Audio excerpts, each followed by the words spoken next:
जय गुरुदेव, सभी को प्रणाम। उपासना समर्पण योग डे 8 रिव्यू के अंतर्गत अध्याय 3 के अगले 2 टॉपिक का हम लोग आज रिव्यू करेंगे, रिवीजन करेंगे। देखते हैं गुरुदेव हम सबको आज क्या सिखला रहे हैं। अगले 2 टॉपिक का नाम है आद्य शक्ति की उपासना से जीवन को सुखी बनाइए, और दूसरा है उपासना बिना कल्याण नहीं। टॉपिक है आद्य शक्ति की उपासना से जीवन को सुखी बनाइए। यहाँ पर परम पूज्य गुरुदेव बोल रहे हैं कि विभिन्न प्रकार की महताओं की जननी 3 शक्तियां ठहराई गई हैं। उन तीनों को जो जिस मात्रा में उपार्जित कर लेता हो उतना ही उन्नतिशील कहलाता है। भगवती आद्य शक्ति की 3 रूपों में पूजा की जाती है, जैसा कि हम सब जानते हैं। पहला माँ सरस्वती, दूसरा महालक्ष्मी और तीसरा महाकाली। इन तीनों को गुरुदेव बोल रहे हैं कि जो जिस मात्रा में उपार्जित कर लेता है वह उतना ही उन्नतिशील कहलाता है। जैसा कि हम सब जानते हैं, माँ सरस्वती विद्या का प्रतीक है, माँ लक्ष्मी महालक्ष्मी धन के प्रतीक है, माँ काली शक्ति के प्रतीक हैं। तो गुरुदेव आगे बतला रहे हैं कि अगर आत्मिक प्रगति करना हो, आत्मिक उन्नति में, ब्रह्म प्राप्ति में भगवती आद्य शक्ति की सहायता आवश्यक है। अशक्त मनुष्य बातूनी छप्पर बांध सकते हैं पर वस्तुतः प्राप्त कुछ नहीं कर सकते हैं। सांसारिक आनंद से लेकर ब्रह्मानंद तक मातेश्वरी की शक्ति का ही प्रसाद है। आगे गुरुदेव बतला रहे हैं कि भारतीय अध्यात्म शास्त्र में महा सरस्वती, महालक्ष्मी, महाकाली इन 3 महाशक्तियों की उपासना का बड़ा महात्म्य माना गया है। उनकी कृपा से अनेकानेक सिद्धि संपदाएं प्राप्त होने का फल बताया गया है। सविस्तार इनकी आराधना का वर्णन हम लोग इस प्रकार करते हैं। कैसे?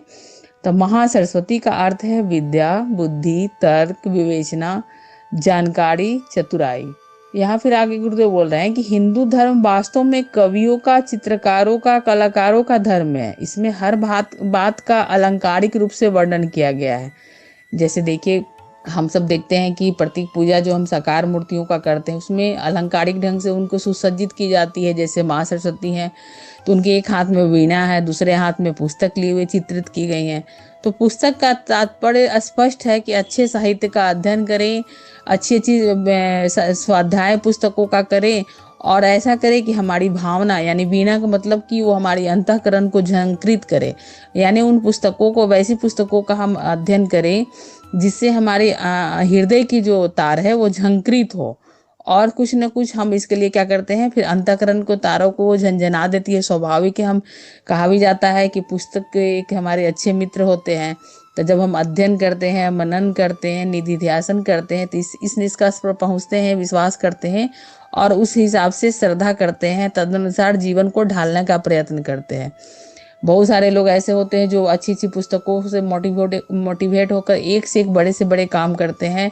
एक बार हमने कहीं पढ़ा था कि गांधी जी जैसे उन्होंने सत्याग्रह किया और सत्य और अहिंसा का अवलंबन करके उन्होंने आंदोलन चलाया, तो उनसे किसी ने पूछा कि आपने ये सत्याग्रह का कहाँ से प्रेरणा प्राप्ति, आपको कहाँ से प्रेरणा प्राप्त हुई? उन्होंने कहा, मैंने थोरो का एक बुक पढ़ा था, थोरो एक राइटर हैं, उनका बुक पढ़ा, वहीं से मुझे ये प्रेरणा मिली कि सत्य और अहिंसा का अवलंबन कर मैं आंदोलन को चलाऊं। और उन्होंने देखिए पूरा राष्ट्रीय आंदोलन को इसी आधार पर चलाया, और जिसके उनके पीछे कितने अनुयायी हुए ये सब हम लोग जानते हैं। तो उसी तरह हंसवाणी महासरस्वती का उपासक हंस जैसा निर्छिर विवेकी होता है। यानी कि जो भी अलंकृत ढंग से माँ सरस्वती का प्रतीक पूजा हम करते हैं उसमें देखिए पुस्तक और वीणा के यहाँ गुरुदेव अर्थ बतला रहे हैं। हंसवाणी क्या करते हैं, वो नीर और छीर को अलग कर देती है। तो इसी तरह गुरुदेव बोल रहे हैं कि हम लोग कोई भी कदम उठाएं तो विवेक युक्त जिज्ञासु की तरह, निष्पक्ष सत्य शोधक की तरह, बुद्धि विसंगत को बात को स्वीकार कर भूल को सुधारने के लिए तैयार रहेंगे तो अपने ज्ञान में दिनों दिन वृद्धि करते चले जाएंगे और हमारी बात एक तरह से परिष्कृत होगी। यानी हमारी अंतःकरण परिष्कृत होते चले जाएंगे। जब हम समय अनुकूल बुद्धि विवेक से काम लेते हैं, अपनी मन स्थिति को इस प्रकार से विकसित कर लेते हैं कि हम परिस्थितियों से लड़ना जान लेते हैं। तो इसी तरह माँ सरस्वती का आराधना करना, यहाँ गुरुदेव आराधना करने का अर्थ बतला रहे हैं कि बुद्धि, विद्या और जानकारी और चतुराई का विकास करना। इसी तरह महालक्ष्मी की बात यहाँ गुरुदेव बोल रहे हैं कि जब बुद्धि विवेक होगी तो स्वाभाविक है कि धन का भी उपार्जन हम करेंगे, क्योंकि वो भी बुद्धि विवेक से ही प्राप्त की जा सकती है, मेहनत से ही प्राप्त की जाती है। हालांकि यहाँ गुरुदेव बता रहे हैं कि कभी कभी ऐसा अनायास ही किसी को बहुत सारी सुविधा और संपदा प्राप्त हो जाती है, जिन्हें भाग्य की देन कहा जाता है। यह अपवाद है कि रास्ते में चलते हुए किसी को रुपए पैसे पड़े मिल जाते हैं, तो यह अपवाद है। लेकिन इसको किसी लोग भाग्य कहते हैं, लेकिन भाग्य एक आकस्मिक घटना है जो अदृश्य कारणों से किन्हीं किन्हीं के साथ कभी कभी घटित हो जाती है। ऐसे 1-2% होने वाले अपवाद निश्चित नियम नहीं बन सकते हैं। सिद्धांत रूप में वही बात स्वीकार की जाएगी जो 99-98% ठीक उतरती है। यानी कि कर्म फल की बात यहाँ गुरुदेव बोल रहे हैं कि हम जितने ही आत्मनिर्भर होते चले जाते हैं और हम कर्म करते हैं, क्योंकि कर्म फल की सिद्धांत बहुत गहन होती है, तो हमें धन उपार्जन करने के लिए भी अपने तरह तरह की श्रम करने होते हैं। तो श्रम से महालक्ष्मी की प्राप्ति होती है। जब हम धन उपार्जन करते हैं, उसका हम सही रीति नीति से सदुपयोग करते हैं, तो हम उससे और लाभान्वित होते चले जाते हैं। हमें उस धन से और धन की प्राप्ति होती है और बहुत सारे सत्कर्मों को भी हम करते हैं। तो महालक्ष्मी का अर्थ यहाँ गुरुदेव बोलेंगे धन उपार्जन, लेकिन उस धन का सदुपयोग करना। अभी परम पूज्य गुरुदेव का क्रांति धर्मी साहित्य में पढ़ने के क्रम में गुरुदेव बोलते हैं कि अगर अभी दुनिया में इस भौतिक जगत में सारी अगर तरह की मतलब जो समस्याएं दिख रहे हैं या जो भी बखेरा खड़ी हुई है अभी समाज में, वो 3 चीजों के कारण है। वह है कौशलता, संपन्नता और लोगों की बुद्धि। जो बुद्धि दुर्बुद्धि में बन गई है, संपन्नता अहंकार में बन गई है, सब इसी को धन बल को ही सब कुछ अपना सब कुछ समझने लगे हैं। तो इसके कारण क्या हो रहा है, लोग एक तरह से अंदर से आत्मिक प्रगति लोगों की नहीं हो रही है, आत्म संवेदना नहीं जग रही है। इसके कारण लोग क्रूर होते चले जा रहे हैं और उद्विग्न खिन्न रहते हैं। तो धन का भी यहाँ गुरुदेव बोल रहे हैं कि धन जो है उसकी प्राप्ति तो होती ही है महालक्ष्मी की आराधना करने से, लेकिन सच्चे रीति नीति से, और उसका जो प्राप्त हो तो उसका सदुपयोग हम लोग करें। फिर इसी तरह गुरुदेव आगे बोले महाकाली की आराधना। तो महाकाली की आराधना मतलब शक्ति की उपार्जन, यानी कि अपनी दुश्मनों को कुचलना। तो दुश्मनों को कुचलना मतलब ये नहीं कि हमारे जो आस पड़ोस कोई या हमारा कोई व्यक्ति रूप में दुश्मन बन गया है तो उसको हम कुचले। दुश्मनों को कुचलने के मतलब कि हम अपनी शत्रु का दमन, जो शत्रु रूपी हमारे अंदर राग द्वेष आसक्तियां हैं, उनको हम किस तरह से दमन करें अहंकार के रूप में, जो हमारे इस धन को और बुद्धि को कहीं ना कहीं एक तरह से दमित कर रही है। तो उसको दमन करने की प्रवृत्ति जगाना। यानी माँ काली से हम प्रार्थना करें कि हे माँ, हमें जो तुम बुद्धि दी हो, विवेक दिए हैं, विवेक दी हो, उसका हम सदुपयोग करें, उसको हम अहंकार के रूप में ना लें। यानी कि जो भी हम मेहनत से अर्जित किए हैं प्रतिभा के रूप में, उसका हम सुनियोजन करें। और राग द्वेष मोह माया के रूप में जो भी दुश्मन है हमारे अंदर, कुरीतियाँ बुराइयाँ जो हमारे अंदर छाई हुई है दुष्प्रवृत्तियों के रूप में, उस प्रवृत्ति को, उस वृत्ति को चेंज करें। तो इस तरह यहाँ गुरुदेव बोल रहे हैं कि जब आदि शक्ति की उपासना हम इस 3 रूप में करते हैं, बुद्धि के रूप में, विवेक के रूप में, धन जो प्राप्त करते हैं उसका सुनियोजन के रूप में, जो शक्ति प्राप्त करते हैं, जो प्राप्त हमें होते हैं धन बल के रूप में, आत्म बल के रूप में या फिर मनोबल के रूप में, उसका हम सुनियोजन करें। तो इस तरह हम जब तीनों को एक तरह से संतुलन में रूप में प्रयोग करते हैं, तो इससे हमारे जीवन जो है सुखी बनते चले जाते हैं। और कहा भी जाता है कि आत्मबल जो है सभी बल से बड़े होते हैं, यानी कि सर्वोपरि उन्हें माना गया है। तो आत्मबल क्या है, संसार के सभी बलों में श्रेष्ठ मानी गई है। तो इस तरह अगर हम आदि शक्ति की आराधना के मूल केंद्र को समझें, यानी कि अपनी आंतरिक योग्यताओं को जगाएं, और जो भी परंपरा प्राचीन काल से चलते आ रहे हैं, अगर उनको हम विवेक युक्त उसका प्रयोग करें। बहुत सारे ऐसे जो परंपराएं हैं या रीतियां हैं जो अभी वर्तमान में अप्रासंगिक हो गए हैं, तो उनको हम विवेक से उसका सदुपयोग करें। गुरुदेव बार बार बोलते भी है कि हम परंपराओं की अपेक्षा विवेक से काम लें। तो यहाँ पर गुरुदेव देखिए बहुत बढ़िया एक उदाहरण भी दिए हैं कि जो हलवाई जो होते हैं, दूध का जो उपयोग अभी तक दूध के रूप में करते हैं, तो उसके साथ जो पानी मिलाकर उसका सदुपयोग करते हैं तो वो चल जाता है काम। लेकिन वही कुछ समय के बाद वही दूध जब दही बन जाता है, तो दही के साथ जो पानी निकलता है उसको पानी को फेंक देना होता है, क्योंकि दही के साथ वो पानी अप्रासंगिक हो जाता है। लेकिन दूध के साथ वही पानी चल रहा था जिसका हलवाई प्रयोग कर रहा था। यहाँ एक तरह से गुरुदेव हमें समझा रहे हैं कि जो रीति नीति जो प्राचीन काल में है, तो कोई जरूरी नहीं है कि वो आधुनिक काल में भी उसको लकीर के फकीर के रूप में हम ढोएं। प्रसंग वक्त उसकी देख लें कि कहाँ कैसी जरूरत है, उस हिसाब से उसका हम सदुपयोग और सुनियोजन करें। तो यही आदि शक्ति की उपासना है, यानी बुद्धि युक्त हो, विवेक युक्त हो, हर तरह से हो, चाहे वो हमारा धन का सदुपयोग हो, चाहे हमारे जो शक्ति हम प्राप्त किए, भक्ति प्राप्त कर किए है, उसका हम सदुपयोग करें, विवेक युक्त होकर करें। यही आदि शक्ति की उपासना यहाँ गुरुदेव बोल रहे हैं कि इस प्रकार हम लोग करें। और जो अलंकृत ढंग से उन प्रतिमाओं को सुसज्जित की जाते हैं, उनकी प्रतीक की भावना को हम समझें और उसे जीवन में उतारें, और आराधना की, उपासना की जो है मूल केंद्र को जाने और उसमें सुधार और परिवर्तन पर ध्यान देंगे तो सफलताएं और असफलताएं इसी पर टिकी हुई है। तो आद्य शक्ति की उपासना हम इस तरह से करें जैसा कि गुरुदेव ने बतलाया। भी आगे गुरुदेव नेक्स्ट टॉपिक में बतला रहे हैं कि उपासना बिना कल्याण नहीं। यहाँ गुरुदेव बहुत बढ़िया एग्जाम्पल दिए हैं कि चंद्रमा तब चमकता है जब उस पर सूर्य चमकता है। जब वो चमक उसे प्राप्त नहीं होती है तो अमावस्या के दिन यथास्थान रहते हुए भी उसका अस्तित्व लुप्त ही रहता है, होते हुए भी न होने जैसी उसकी स्थिति रहती है। पृथ्वी के जितने उतने भाग में दिन रहता है जितने पर सूर्य की किरणें पड़ती है। जितने भाग पर वो नहीं चमकती है वहाँ घोर अंधकार छाया रहता है और हाथों का हाथ नहीं सूझ पड़ता है। यही बात आत्मा के संबंध में है। उस पर जब परमात्मा का प्रकाश पड़ता है तो उज्जवल और दीप्तिमान दिखता है। जब वो चमक बंद हो जाती है तो मानव शरीरधारी एक निकृष्ट नर पशु के रूप में घृणित एवं निकम्मा अस्तित्व मात्र ही दृष्टिगोचर होता है। तो परमात्मा से दूर रहने वाले मनुष्य बहुधा मनुष्यता से रहित ही पाए जाते हैं। यानी कि जीवन में अध्यात्म का प्रवेश बिना उपासना के हो ही नहीं सकता है। इसलिए गुरुदेव बोल रहे हैं कि उपासना के बिना कल्याण नहीं। जीवन हमारा तभी सफल हो सकता है कि हमें जो धन बल, मनोबल के रूप में, आत्मबल के रूप में जो शक्ति प्राप्त हुई है उसका हम कैसे सुनियोजन करें। तो सुनियोजन करने की जब हमें कला आ जाती है, यानी कि जीवन जीने की कला जब हमें आ जाती है, तो यही उपासना का एक स्वरूप है। और जब हम उपासना करते हैं तो उस प्रभु के नज़दीक बैठते हैं जो सद्गुणों का समुच्चय है, सत्प्रवृत्तियों का जो एक साकार रूप है। तो उनकी जब हम जिसके नज़दीक बैठते हैं तो स्वाभाविक है कि उनकी जो गुण हैं हमारे अंदर उतरने लगते हैं। जैसे अग्नि के पास हम बैठते हैं तो तपिश महसूस करते हैं, तो वैसे ही भगवान के नज़दीक बैठते हैं उपासना क्रम में तो उनके आदर्शों को जीवन में उतारने का हम प्रयास करते हैं। यानी कि प्रभु की संगति से की असर हम पर होने लगती है।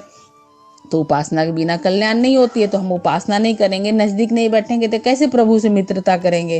तो इसलिए यहाँ गुरुदेव बोल रहे हैं कि जब हम प्रभु की, या एक तरह से कहें कि आत्मा जो परमात्मा का अंश है, आत्मा की अवज्ञा करने लगते हैं, यानी कि अंतरात्मा हमें कहती है कि नहीं हमें ये करना चाहिए, लेकिन उसकी भौतिक जगत में इतने हम उलझे हुए हैं कि उसकी अवज्ञा करने लगते हैं। और हम क्या करते हैं, एक तरह से प्रभु की अवज्ञा करके अहंकार में परमात्मा को विस्मरण करके अपने पुरुषार्थ के आधार पर कुछ भौतिक संपदाएं प्राप्त भी की जा सकती है या कर लेते हैं, पर आंतरिक महानता, उदार दृष्टिकोण एवं प्राणी मात्र के प्रति आत्मीयता का वरदान केवल ईश्वर की अनुकंपा से ही मिल पाता है। यानी कि उपासना के बिना कल्याण नहीं है। कहा जाता है कि अगर परम प्रसाद के रूप में देखा जाए, अनुग्रह के रूप में जाए, दैवीय अनुकंपा के रूप में देखा जाए तो वो सबसे बड़ी चीज होती है वह पुरस्कृत अंतःकरण। हमारी अगर अंतःकरण से उठती है कि किसी का प्रति अच्छे कार्य किए जाए, अच्छे कल्याण के भाव आते हैं, समाज कल्याण की बात आती है, हम अपने निस्वार्थ के भाव से उठकर कुछ निस्वार्थ भाव से सोचते हैं, तो समझिए कि आपके ऊपर ईश्वर की अनुकंपा हो गई। और गुरुदेव आगे बतला रहे हैं कि प्रार्थना में बड़ी शक्ति है, वह भगवान को भक्त के समीप खींच लाती है या भक्त को भगवान तक पहुंचा देती है। सच्चे मन से की हुई अंतरात्मा की आर्त पुकार कभी अनसुनी नहीं की जा सकती। भगवान उसे सुनते हैं और उसे पूरा करते हैं। शर्त एक ही है कि प्रार्थना हमारी सच्ची होनी चाहिए। सच्ची प्रार्थना का अर्थ है आत्म कल्याण के लिए पाप तापों से, प्रलोभन आकर्षणों से बचने और सन्मार्ग पर चलने की उत्कृष्ट आकांक्षा और उसकी अभिव्यक्ति। लौकिक कष्टों की निवृत्ति और सफलताओं की प्राप्ति के लिए भी भावनाशील भक्त अपने भगवान को कष्ट देना उचित नहीं समझेगा। इस संबंध में तो ये अधिक से अधिक इतना ही कह सकता है कि विपत्तियों से लड़ने, प्रारब्ध कर्मों को हंसते हुए सहने और पुरुषार्थ के बल पर आवश्यक साधनों को उपार्जित करने योग्य आवश्यक साहस, धैर्य और स्वभाव उसे मिल जाए तो उतना ही पर्याप्त है। तो इस प्रकार जब हम उपासना करते हैं तो अपनी आत्मा को उस परमात्मा से जोड़ते हैं, उस आद्य शक्ति से जुड़ते हैं, उनके समीप बैठते हैं। और हम कहा भी जाता है कि अपने ऊपर जब हम विश्वास करने लगते हैं, यानी कि अपने ऊपर निर्भर रहने लगते हैं, तो अध्यात्मवाद का ये सिद्धांत ही है कि अपनी दुखदायी परिस्थितियों को टालने के लिए और सुखदायक अवसर उत्पन्न करने के लिए अपने भीतर दृष्टि डालिए, जड़ को तलाश कीजिए और सारे प्रसंगों का उत्पादन और परिवर्तन करने वाला केंद्र बिंदु बस अपने ऊपर ही है।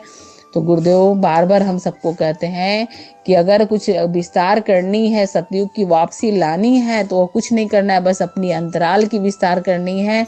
जो हम संकुचित भावना के साथ, स्वार्थ भावना के साथ बस अपना ही सब कुछ अच्छा देखने के चक्कर में अपना दिनचर्या बिताते हैं, तो उससे ऊपर उठें। सोचे हम कि ये मानव शरीर पाए हैं, तो हम उस प्रभु की उपासना करें। उपासना के क्रम में जो अंतःस्फुरना उठे उसे युग निर्माण योजना में लगाएं। हमसे जो अच्छा बन पड़े वो आराधना में लगाएं। कल्याण की भावना से वो कार्य करें।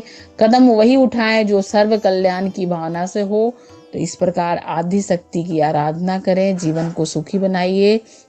यही सफल उपासना का प्रतीक है, सफल उपासना का संकेत है। और उपासना के बिना कल्याण नहीं है, उस प्रभु से जुड़े बिना कल्याण नहीं है। देखिए तो अगर बिजली की तार है ऐसे ही पड़ी रहती है, लेकिन जैसे ही उसको उस पावर हाउस से जोड़ दिया जाता है, ट्रांसफार्मर से जोड़ दिया जाता है, तो उस बिजली की तार में देखिए कैसे करंट आने लगती है और वो कई घरों तक, कई क्षेत्रों तक वो बिजली पहुंचाती है उस पावर हाउस से करंट लेकर। तो हम सब भी वैसे ही बेतार पड़े हुए हैं, यानी कि तार जो है जो निष्क्रिय रूप से ऐसे ही पड़ी रहती है, लेकिन हमें उस पावर हाउस से जुड़ने के लिए उपासना को माध्यम बनाना होगा। तो हम उपासना को क्रम के रूप में जुड़े, उस दिनचर्या के रूप में अपनाएं और उस सैटेलाइट से जुड़े। चूँकि अब बेतार भी टेक्नोलॉजी की यूज होने लग गई है, वायरलेस यूज होने लगी है, तो हम वायरलेस हैं लेकिन हम उस सैटेलाइट से जुड़ जाते हैं। उस सैटेलाइट की छाया हम पे पड़ने लगती है, क्योंकि सैटेलाइट क्या है सर, सैटेलाइट के द्वारा क्या होता है, सौजातियों की जो चीज़ें होती है, जो ट्यून जिससे हम करते हैं उस, और सैटेलाइट की जो भी गुण है जो उससे ट्यून होते हैं उससे वो जुड़ने लगते हैं, उसमें उनकी शक्ति और उनकी जो गुण है वो आने लगते हैं। हम रेडियो को ट्यून करते हैं तो कैसे हम आकाशवाणी से जुड़ जाते हैं। तो बस वही चीज़ है, हमारी अंतराल भी है उन सौजातीय चीज़ों को, यानी कि ईश्वर के सद्गुणों को खींचने लगती है। लेकिन अंतराल को हमें उस हिसाब से पात्र बनानी होगी, हम अपनी अंतराल को इस हिसाब से परिष्कृत करनी होगी, उसे इस हिसाब से ट्यून करनी होगी कि हम परमात्मा को आर्त पुकार करें, आर्त रूप से प्रार्थना करें। परमात्मा हमारी सुनेंगी, और लेकिन भाव यही हो कि सबका कल्याण हो। यही महासतयुग की वापसी का संकेत है, यही महासतयुग की वापसी की आधार है। तो आइए आद्य शक्ति के उन तीनों रूपों को हम समझे उनका, और उन्हीं स्वरूप को जीवन में, उनके स्वरूप को उतारें और अपनी आराधना को, साधना को, उपासना को सफल बनाए। जय गुरुदेव, सभी को धन्यवाद। ओम शांति।